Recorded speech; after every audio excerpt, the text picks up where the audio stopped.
Hello everyone, welcome back. Today we'll be continuing our 2015 Gauss Contest Grade 7, and we will be doing part C, question 21 to 23 in this video. So let's get it started. Question 21. The numbers 1 through 25 are arranged into 5 rows and 5 columns in the table below. What is the largest possible sum that can be made using 5 of these numbers, such as no two numbers come from the same row and no two numbers come from the same column? So the goal of this question is to find 5 numbers in this big array, such that no two numbers come from the same row or the same column, and they to make it the largest sum. So our first thought process would be, maybe we can use the two diagonals, because if we use diagonals, none of the two numbers are coming from the same row or the same column. So we have two possibilities here. And if we sum up, we will see that 1 plus 9 plus 13 plus 17 plus 25 is equal to 65. And 21 plus 19 plus 13 plus 7 plus 5 is also 65. And we can see that this 65 is not even one of the options that we can choose from. So this thinking option is out. So the largest sum is not in the diagonals. So what can we do now? So the next thing we should discover is that this array is arranged like this: 1, 2, 3, 4, 5, and a zigzag like this: 6, 7, 8, 9, 10, 11, 12, 13, 14, 15, 16, 17, 18, 19, 20, and 21, 22, 23, 24, 5. It's like this zigzag shape.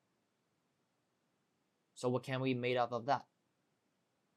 So we can see that if we select, let's say, the largest in each row without violating the rule that no two numbers come from the same column, we may achieve the largest sum. Because if we choose one number only from each row, we have already achieved the first half of the rule. No two numbers come from the same row, because we are only choosing one number from each row. And as long as we do not violate the second rule, we're good. So let's say we select 25 for the last row, and for the fourth row, the largest number would be 20. And next row, the third row, the largest number would be 15. However, this column is already occupied by this 25. We cannot select two numbers from the same column. So we would compensate for that by choosing 14, the second largest number in the third row. Then we move on to the second row. The largest 10. However, same thing happened again. This column is already occupied by 20. So by compensating that, we would select the second largest number in this row, which is 9. And for the first row, the largest number is 5. But this column is occupied by 25, so we move on to the second largest, 4. And this time, this column is also occupied by 14, so we move on to the next largest, which is 3. So let's sum up those again. 20 plus 9 plus 3 plus 14 plus 25, which will give us a 71. And that would be the largest, because we have already chosen the largest number that we can choose from in this array, without violating the rules, of course. Question 22.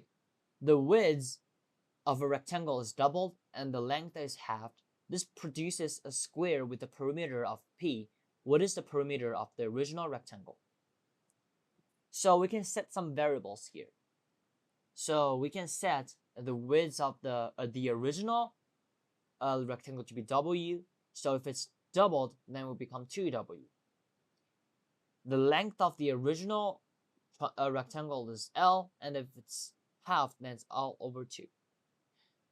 Then we have a few important clues here. First, it produces a square afterwards, and we are looking for the original rectangle's dimension, the perimeter of the original rectangle, in terms of P. So if we do something, if it's a square, which means that 2W is equal to L over 2. Because if it's a square, then side length of the four sides would be equal. So the new width would be equal to the new length. And if we multiply 2 on both sides, we would get rid of the denominator. So L would be equal to 4W. So now we will try to denote this P. So P is the perimeter of the square, which will be equal to width plus the new width plus the new length, bracket times 2. Because the perimeter of a rectangle is length plus width times 2. So if we simplify that, we open up the bracket, it will be 4W plus L equal to P. And this is what P represents.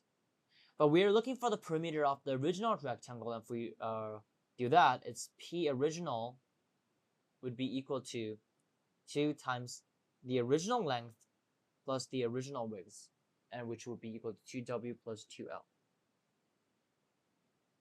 So now we will see that if we start substituting, this 4W is L, as in this equation. So we can see that this would be L plus L equal to P, which means 2L, or P is equal to 2L. And if we look at this 2W is actually half of the 4W, which is half of L. So 2W is actually L over 2 plus L, plus 2L, which is 5 over 2L. So this is the original P.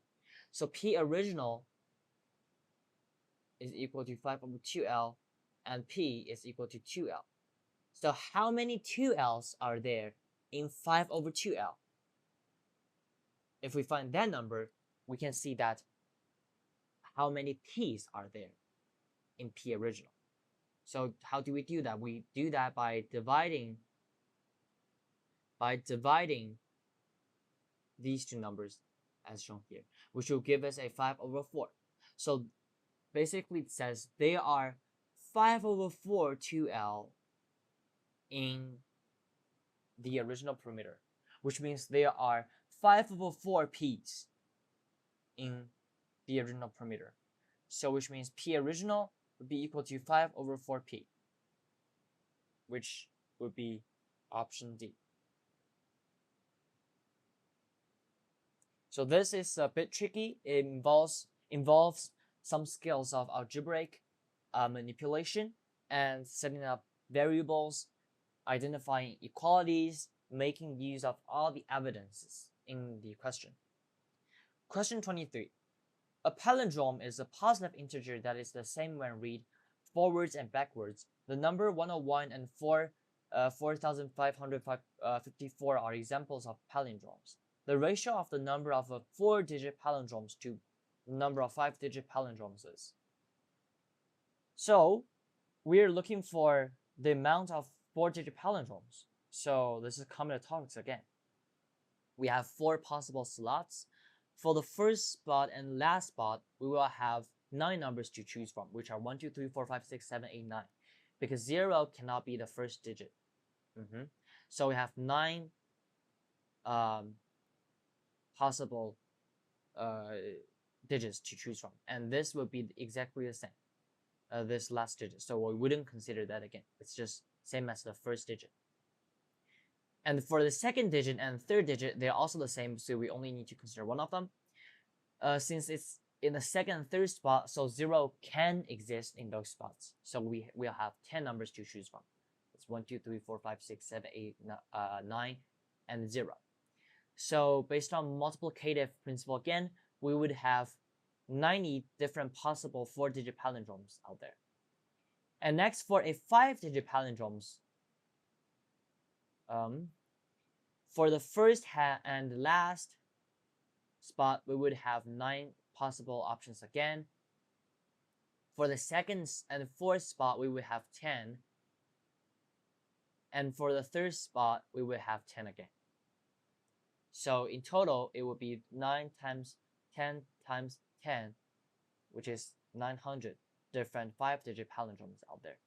So the ratio of these two numbers would be 90 to 900, which would give us in the 1 to 10.